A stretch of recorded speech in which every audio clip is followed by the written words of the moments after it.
राजन, तू पूछता है, क्या मनुष्य उतने ही दिन जीता है जितने पहले से लिखे हुए हैं? क्या मृत्यु का समय तय है? यदि सब पहले से निश्चित है, तो फिर कर्म, प्रयास और प्रार्थना का क्या अर्थ? सुन, यही वह प्रश्न है जिसने सदियों से मनुष्य को उलझाया है। क्योंकि जब कोई अचानक मृत्यु को प्राप्त होता है, लोग कहते हैं, उसकी इतनी ही उम्र लिखी थी। और जब कोई भयंकर संकट से बच जाता है, तब भी लोग कहते हैं, अभी इसकी उम्र बाकी थी। पर अष्टावक्र मुनि मुस्कुराकर कहते हैं, हे राजन, जो स्वयं को शरीर मानता है वही आयु के बंधन में फंसता है। अब इस वचन को पकड़, क्योंकि यही इस पूरे रहस्य का पहला द्वार है। सबसे पहले यह समझ कि मनुष्य मृत्यु से नहीं, अनिश्चितता से डरता है। उसे लगता है कि यदि जीवन पहले से लिखा हुआ है तो वह असहाय है, और यदि कुछ भी निश्चित नहीं तो वह असुरक्षित है। इसी भय में उसने भाग्य और नियति की कल्पनाएं बना लीं। राजन, अब इसे ऐसे समझ जैसे कोई व्यक्ति नदी में बह रही नाव में बैठा हो। उसे लगता है कि वह पूरी नदी को नियंत्रित कर सकता है, पर अचानक तूफान आता है और उसे एहसास होता है कि बहुत कुछ उसके नियंत्रण से बाहर है। तब वह कहता है, जो लिखा था वही हुआ। वास्तव में यह वाक्य उसके मन की असहायता से जन्म लेता है। अष्टावक्र मुनि कहते हैं, हे राजन, शरीर समय के अधीन है, आत्मा नहीं। अब इसका अर्थ समझ, शरीर का जन्म हुआ है, इसीलिए उसका अंत भी होगा। यह प्रकृति का नियम है, पर मनुष्य इस नियम को भाग्य का नाम देकर अपने भय को समझाने की कोशिश करता है। अब का गहरा संकेत समझ। ऋषि कहते हैं कि संसार कारण और परिणाम के नियम पर चलता है। हर कर्म एक प्रभाव छोड़ता है, हर चुनाव जीवन की दिशा बदलता है। अब यदि सब पहले से तय होता तो कर्म का कोई अर्थ ही ना होता। राजन, अब एक रोचक दृष्टांत समझ। एक किसान दो बीज बोता है, एक को जल देता है, दूसरे को सूखने देता है। कुछ महीनों बाद पहला वृक्ष बन जाता है, दूसरा नष्ट हो जाता है। अब क्या यह केवल लिखा हुआ था? नहीं, यहां कर्म भी सक्रिय था। इसलिए जीवन केवल भाग्य नहीं, चेतना, कर्म और परिस्थितियों का जटिल प्रवाह है। लेकिन ध्यान रख, अष्टावक्र का संदेश इससे भी गहरा है। वे कहते हैं, हे राजन, तू उस पर ध्यान दे जो कभी नहीं बदलता। क्योंकि चाहे आयु तय हो या ना हो, मृत्यु निश्चित है। और मनुष्य पूरी जिंदगी यह जानने में लगा रहता है कि मैं कितने दिन जीऊंगा, पर कभी यह नहीं पूछता, मैं कौन हूं? राजन, अब इसे अपने जीवन से जोड़। यदि किसी को बता दिया जाए कि वह केवल 1 वर्ष जीवित रहेगा, तो उसका पूरा जीवन बदल जाएगा। अचानक छोटी छोटी लड़ाइयां महत्वहीन लगने लगेंगी, अहंकार ढीला पड़ जाएगा, वह पहली बार सच में जीना शुरू करेगा। इसका अर्थ क्या है? इसका अर्थ यह है कि समस्या मृत्यु नहीं, मृत्यु को भूलकर जीना है।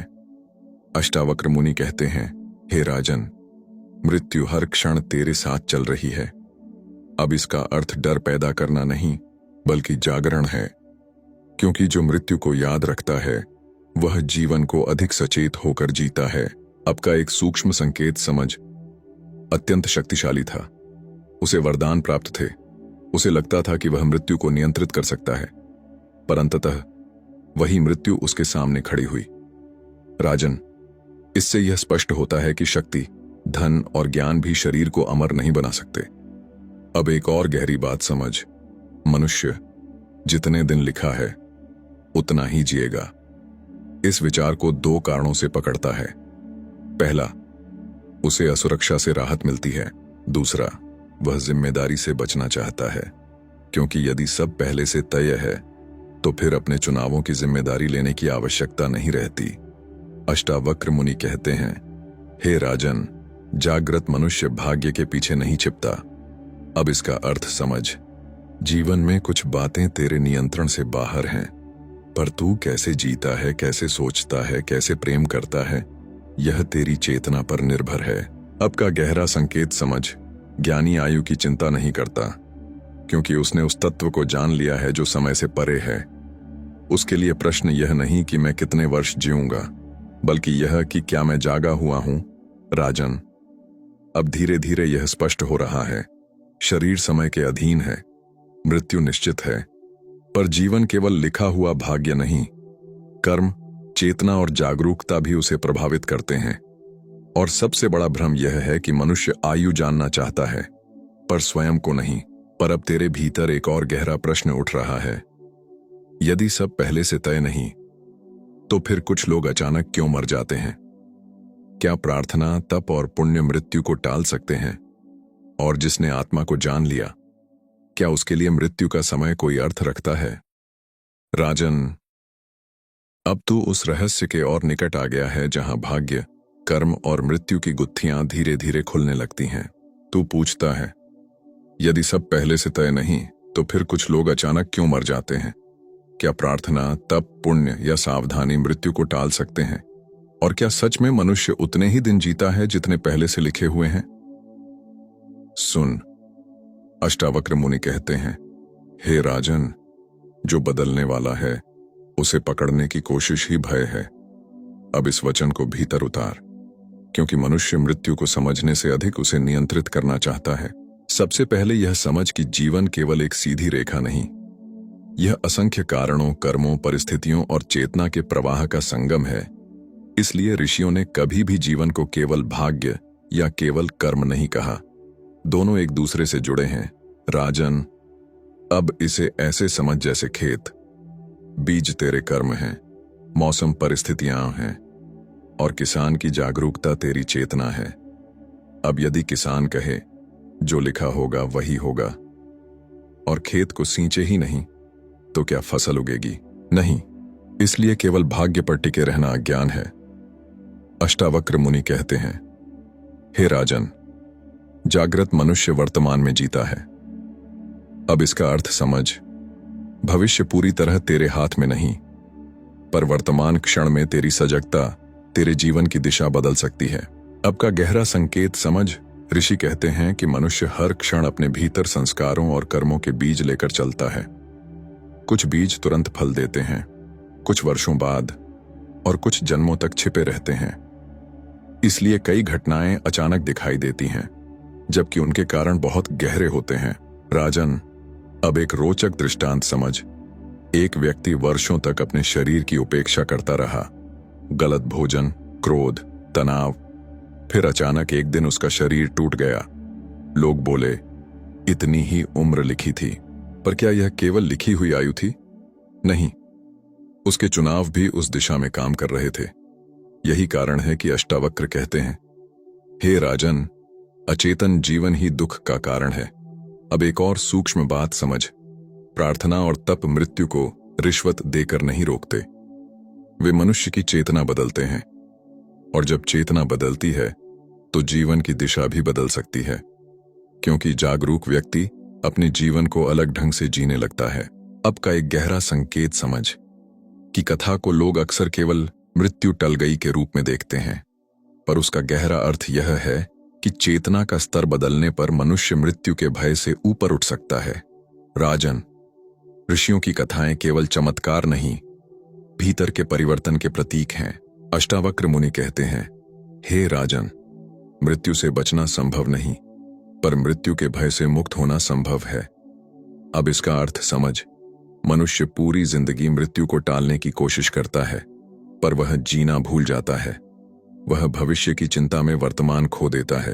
राजन, अब इसे ऐसे समझ जैसे कोई व्यक्ति समुद्र किनारे खड़ा होकर लहरों को रोकना चाहे। क्या वह सफल होगा? नहीं।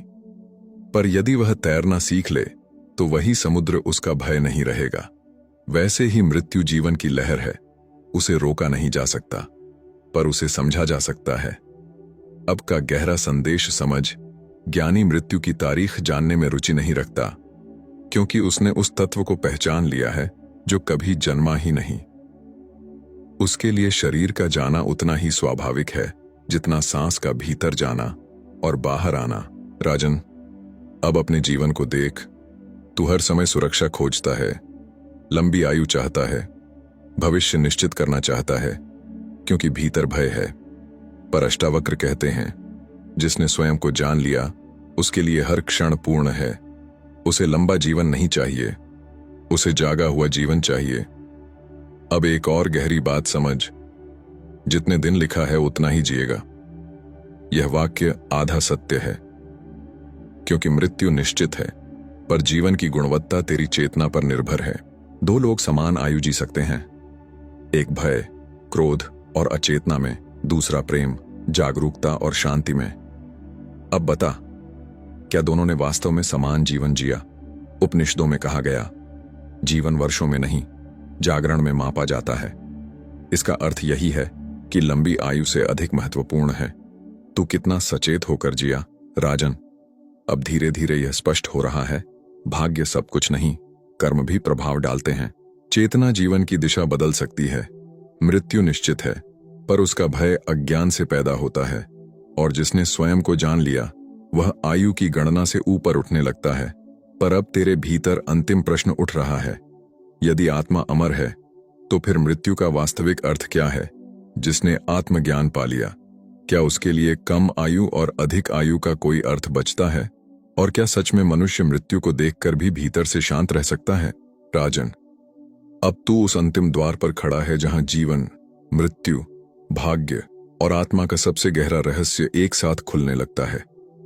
तू पूछता है, यदि आत्मा अमर है तो मृत्यु का वास्तविक अर्थ क्या है? जिसने आत्मज्ञान पा लिया, क्या उसके लिए कम आयु और अधिक आयु का कोई अर्थ बचता है? और क्या मनुष्य सच में मृत्यु को देखकर भी भीतर से शांत रह सकता है? सुन, अष्टावक्र मुनि कहते हैं, हे राजन, जो स्वयं को शरीर मानता है वही मृत्यु से डरता है। अब इस वचन को भीतर उतार, क्योंकि यही भय और मुक्ति के बीच की अंतिम रेखा है। सबसे पहले यह समझ कि मृत्यु का भय वास्तव में शरीर के समाप्त होने का भय नहीं, मैं समाप्त हो जाऊंगा, इस भ्रम का भय है। मनुष्य ने स्वयं को शरीर, नाम, संबंध और स्मृतियों से इतना जोड़ लिया है कि उसे लगता है यही मैं हूं। इसलिए जैसे ही मृत्यु का विचार आता है, पूरा अहंकार कांप उठता है। राजन, अब इसे ऐसे समझ जैसे कोई अभिनेता मंच पर अपनी भूमिका में इतना खो जाए कि नाटक समाप्त होने पर भी स्वयं को वही पात्र मानने लगे। तब पर्दा गिरते ही उसे लगेगा कि वह नष्ट हो गया, जबकि वास्तव में केवल भूमिका समाप्त हुई है। यही मनुष्य की स्थिति है। आत्मा अभिनेता है, शरीर केवल भूमिका। अष्टावक्र मुनि कहते हैं, हे राजन, तू साक्षी है, शरीर नहीं। अब इसका अर्थ समझ। बचपन में शरीर छोटा था, फिर युवा हुआ, फिर वृद्ध होगा। विचार बदले, भावनाएं बदलीं, पर भीतर जो मैं हूं की उपस्थिति है वह वहीं रही। यही तेरे भीतर आत्मा का संकेत है। अब का गहरा संकेत समझ। ऋषि कहते हैं कि मृत्यु अंत नहीं, परिवर्तन है। जैसे दिन ढलता है और रात आती है, फिर रात के बाद नया सूर्योदय होता है, वैसे ही शरीर बदलते हैं, पर चेतना की यात्रा चलती रहती है। राजन, समस्या यह नहीं कि मृत्यु आती है, समस्या यह है कि मनुष्य जीते हुए कभी स्वयं को जानता ही नहीं।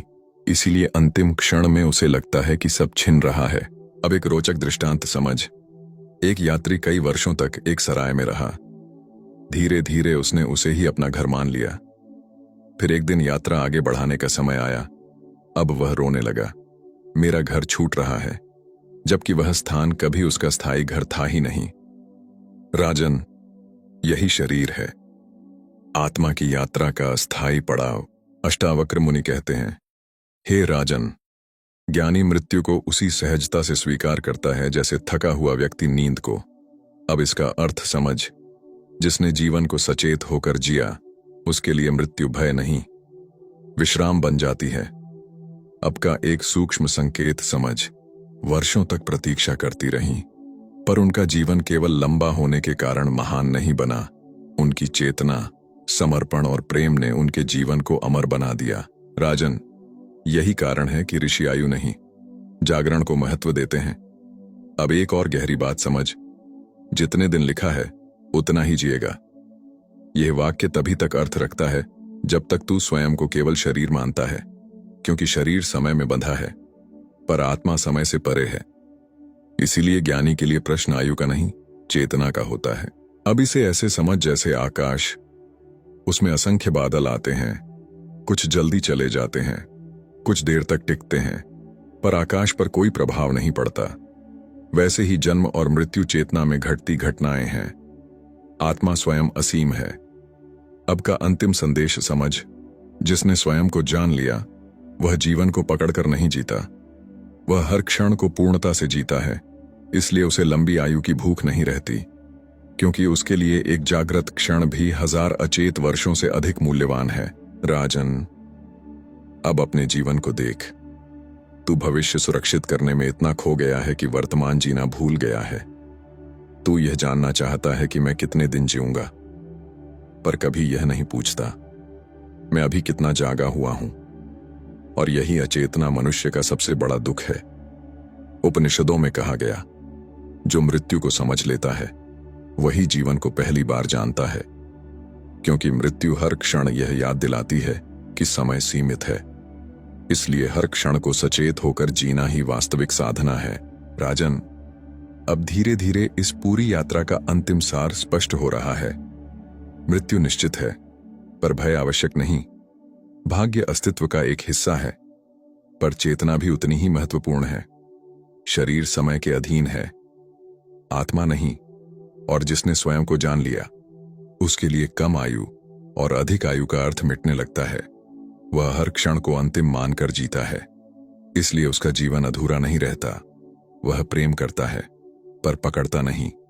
वह संसार में रहता है पर भीतर स्वतंत्र रहता है, क्योंकि अब उसे समझ आ चुका है जीवन की लंबाई नहीं, जागरण की गहराई महत्वपूर्ण है। राजन, यही अष्टावक्र का अंतिम सत्य है। जितने दिन लिखा है उतना ही जिएगा। से भी बड़ा सत्य यह है कि तू कौन है जिसे जीना और मरना दिखाई दे रहा है। और जिस दिन यह प्रश्न भीतर उतर जाता है उसी दिन मृत्यु का सबसे बड़ा भय टूटने लगता है। राजन, अब जब यह सत्संग अपने अंतिम चरण में पहुंच चुका है तो अपने भीतर एक बार शांत होकर देख। तू पूरी जिंदगी यह जानने में लगा रहा कि मैं कितने दिन जीऊंगा, पर क्या कभी यह जानने की कोशिश की कि मैं कौन हूं? अष्टावक्र मुनि कहते हैं, मृत्यु का भय उसी को है जिसने स्वयं को केवल शरीर मान लिया। इसलिए शायद प्रश्न यह नहीं कि जीवन कितना लंबा है, प्रश्न यह है कि क्या तू सच में जाग कर जी रहा है? क्योंकि कुछ लोग 100 वर्ष जीकर भी स्वयं को नहीं जान पाते, और कुछ लोग थोड़े समय में ही सत्य को छू लेते हैं। याद रख राजन, मृत्यु जीवन की दुश्मन नहीं, वह हर क्षण तुझे जगाने आई है, यह बताने कि समय सीमित है। इसलिए अहंकार में मत खो, प्रेम कर, सचेत होकर जी और स्वयं को पहचान, क्योंकि जिस दिन तू अपने भीतर उस चेतना को जान लेगा जो कभी जन्मी ही नहीं, उसी दिन तेरा सबसे बड़ा भय समाप्त हो जाएगा। अगले सत्संग में हम एक और ऐसे रहस्य का पर्दा हटाएंगे जिसे सुनकर तेरी जीवन और मृत्यु की पूरी समझ बदल जाएगी। तब तक स्वयं से यह पूछ, मैं केवल जी रहा हूं या सच में जागा हुआ हूं?